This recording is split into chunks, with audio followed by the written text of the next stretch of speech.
তুমি যতটুকু লিখে নিয়ে এসছো ততটুকুই পাবে, তার থেকে বেশিও না আবার তার থেকে কমও নয়। তাই সবসময় উপরওয়ালার উপর আস্থা আর ভরসা রাখতে হয়।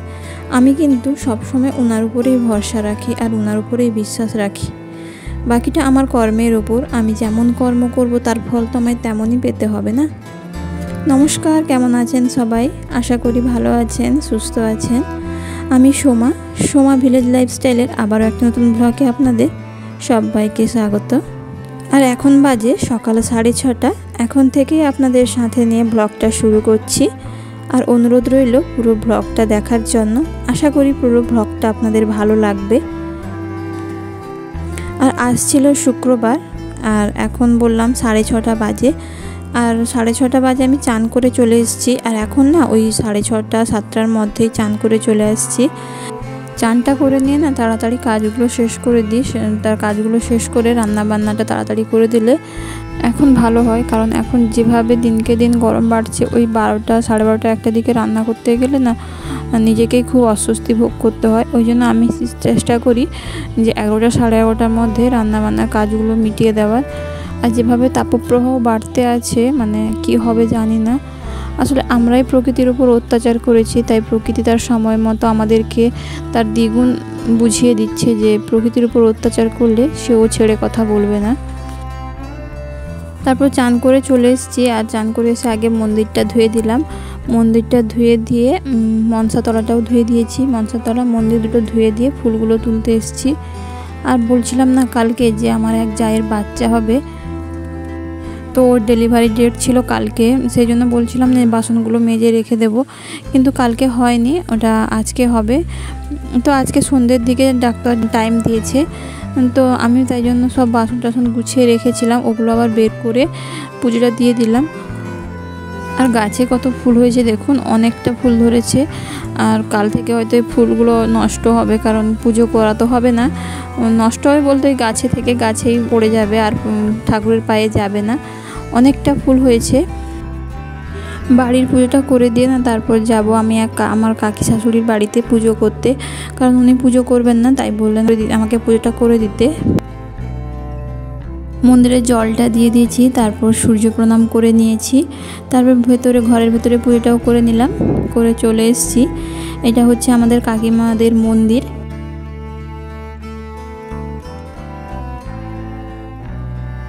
এটা লোকনাথ ঠাকুরের মন্দির। তো আগে ব্রাহ্মণ দিয়ে পুজো করা হতো, তারপর পরে ওই ব্রাহ্মণ মারা যাওয়ার পর থেকে কাকিমা নিজের হাতেই পুজো করে।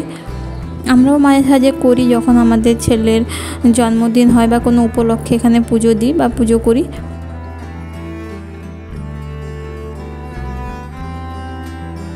আর এখানে ছোট্ট গোপাল আছে, তো ওকেও সেবা দিতে হবে।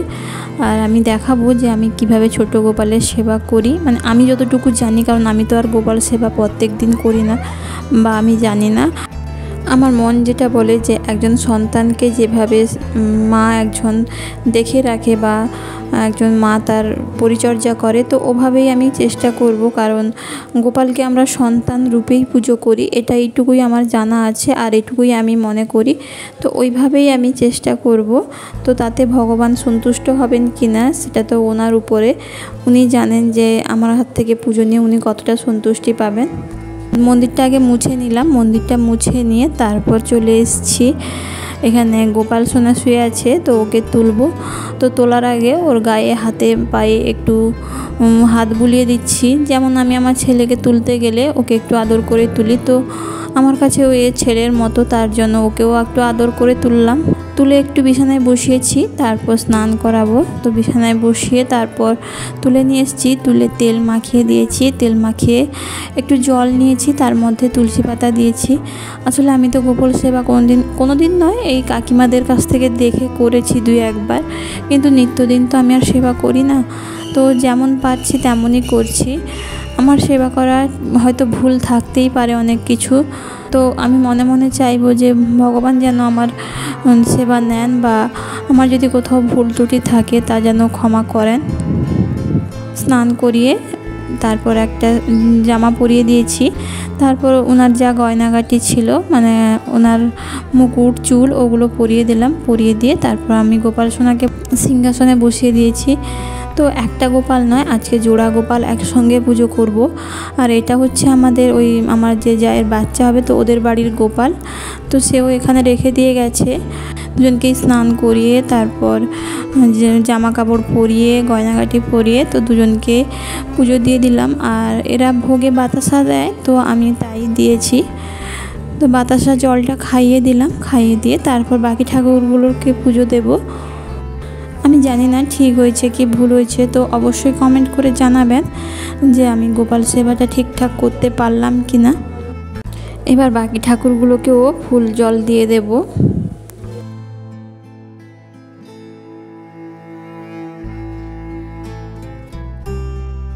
আর এটা হচ্ছে লোকনাথ ঠাকুরের মন্দির। তো এখানে প্রত্যেক জ্যৈষ্ঠ মাসের 19 তারিখে বড় করে পুজো করা হয়, তখন অনেক ভোগ দেওয়া হয়। অবশ্যই সে ভিডিও আপনাদের সাথে শেয়ার করব যখন এখানে পুজো হয়, মানে লোকনাথ বাবা লোকনাথের যখন মৃত্যুবার্ষিকী ওটা পালন করা হয়। এটা শুধু এখানে নয়, আমার বাবার ঘরেও পালন করা হয়, কারণ আসলে এই গ্রামে প্রথম লোকনাথের পুজোটা আমার বাপের বাড়ি থেকেই শুরু হয়। আগে কিন্তু অত লোকনাথের পুজোর চল ছিল না। তো আমার যে কাকু আছেন তো উনি লোকনাথ ঠাকুরের ভীষণ ভক্ত ছিলেন। তো তারপর আমাদের বাড়িতে প্রথম পুজো করা হয়, মানে আমার বাপের বাড়িতে। তারপর এখন দেখি অনেক জায়গায় পুজো হয়। এটা অবশ্য আমার শোনা কথা, কারণ আমি নিজের চোখে দেখিনি। তো যেটা শুনে এসেছিলাম আমাদের বাড়ি থেকে, তো সেটাই আপনাদের সাথে শেয়ার করলাম। তারপর পুজো করে চলে এসেছি। আর আমি চান করে গেছিলাম ওই 6:30 পৌনে 7টার দিকে পুজো করতে গেছিলাম। তো দু জায়গায় পুজো করে আস্তে আস্তে আমার প্রায় ওই 8টা 8:30 মতো বেজে গেছে, কারণ এখানে ওখানে মন্দিরে পুজো দেওয়া, তারপর গুছিয়ে গাছিয়ে আস্তে আস্তে না ওই 8:30 মতো বেজে গেছে। আর এসে আমি আগে রুটিটা করে নিলাম, কারণ রুটি দেওয়া হয়নি, ওই জন্য আগে রুটিটা করে শ্বশুরমশাইয়ের জন্য পাঠিয়ে দিয়েছি। আমার ভাগ্নি আছে বাড়িতে, তো ওকে বললাম রুটিটা দিয়ে আসতে, ও রুটিটা দিয়ে এলো। খাবারটা রেডি করে ওর হাতে দিয়ে পাঠিয়েছি। তারপর চলে এসেছি চা খাওয়ার বাসন, তারপর রুটির বাসন, তো ওগুলো মেজে নিলাম। যেহেতু জল আছে এখন, সেই জন্য বাসনগুলো মেজে কাপড়টা যে সকালবেলা ভিজিয়ে দিয়েছিলাম সে কাপড়টাও কেচে নিলাম। তারপর ঘরের ভেতর যাব, কারণ ঘরের ভেতর কিন্তু বিছানা এখনও তোলা হয়নি। ছেলে ঘুমিয়েছিল, তার জন্য ওইভাবে বিছানাটা এক জায়গায় ফেলে দিয়ে ওকে বলেছিলাম মশারিটা খুলে দিয়ে যেতে, কারণ আমি পুজো করব, তো ওই জন্য মশারিটা খুলে দিয়েও চলে গেছে। আর আপনাদেরকে বলেছিলাম না যে ওই আমি একটা দড়ি টাঙিয়েছি, এর ভেতরে কাপড় জামা শুকাই। আসলে শুকাই কেন, ওই গরমের জন্যই কিন্তু কাপড় জামাগুলো শুকাই, যাতে একটু ঠান্ডা হয়। তো সেই জামা কাপড়গুলো তুলে নিলাম। শাড়িটা সকালবেলায় বের করেছিলাম, কিন্তু এখানে সায়া ব্লাউজটা তোলা হয়েছিল না, ওটা তুলে গুছিয়ে রেখে দেব। তারপর বিছানাটা গুছিয়ে নেব। আর আমার ভিডিও যদি এতক্ষণ কারোর ভালো লেগে থাকে, আর যদি চ্যানেলে নতুন বন্ধু হয়ে থাকেন, প্লিজ চ্যানেলটিকে সাবস্ক্রাইব করে দেবেন এবং ভিডিওতে একটি লাইক করবেন, আর কমেন্ট করে জানাবেন আপনাদের কেমন লাগছে। আর আমার পুরাতন বন্ধুকে অসংখ্য ধন্যবাদ আমার চ্যানেলটিকে সাবস্ক্রাইব করে রাখার জন্য। তারপর জামা কাপড়গুলোও পড়েছিল, ওগুলো ভাঁজ করে নিলাম, ভাঁজ করে গুছিয়ে রেখে দিয়ে এলাম।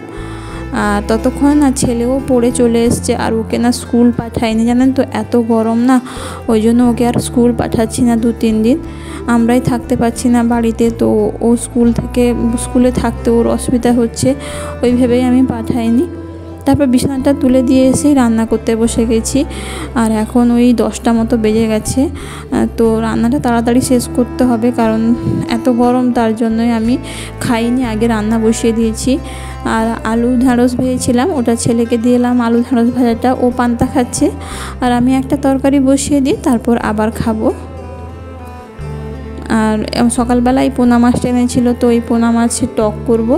আর এখন টক ছাড়া না একদম ভাত খেতে পাচ্ছি না, এত গরমে না একটু টক আর তিতা ছাড়া না ভাত খাওয়াই যাচ্ছে না। তো এই টক করব। আর এই চচ্চড়ি করলাম, এই যে মাছের মাথা দিয়ে, সজনে ডাঁটা দিয়ে, আলু বেগুন সব রকম সবজি দিয়ে একটা চচ্চড়ি করব, আর মাছের টক করব। আমি না এই তরকারিটা বসিয়ে দিয়ে তারপর খেতে বসে যাব। আর তারপর খেতে খেতে এই তরকারিটা হয়েও যাবে, কারণ তরকারিটা জল দিয়ে একটু সেদ্ধ হবে। ততক্ষণ আমার খাওয়া হয়ে গেছে। আর খেয়ে নিয়ে তারপর চচ্চড়িটা তুলে রেখে দিয়েছি। তারপর আমি মাছের টক দিয়ে বসিয়ে দিয়েছি। আর কালকে যে ফার্স্ট থেকে যে আমগুলো পড়েছিল না, সেই আম দিয়েই টক করব। সেই আম দিয়ে পোনা মাছের টকটা করলাম। আর টকটাও বসিয়ে দিয়েছি, টকটাও হয়ে গেছে।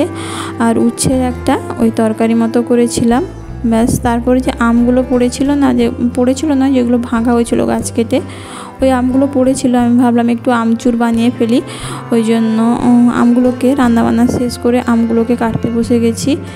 আর একটু হলুদ জল করে না, ওর মধ্যে আমগুলোকে কেটে খোসা ছাড়িয়ে ভালো করে বীজটা বের করে দিয়ে দিলাম। আর আমগুলো না একদম আঁটি হয়নি, নরম আম। আমচুর হয়তো খুব একটা ভালো হবে না, যাই হবে, নষ্ট হওয়ার থেকে যাই হোক হবে। আর এই খোসাগুলো সামনে ছড়িয়ে দেব, বলে নাকি আমচুরের খোসা যত ছড়িয়ে তারপরে হাঁটা হয়, আমচুর নাকি তত ভালো হয়। তারপর একটা কাঁচের বয়াম নিয়ে এসেছি, ওই বয়ামের মধ্যে আমগুলোকে তুলে ওর মধ্যে লবণ দিয়ে রেখে দেব।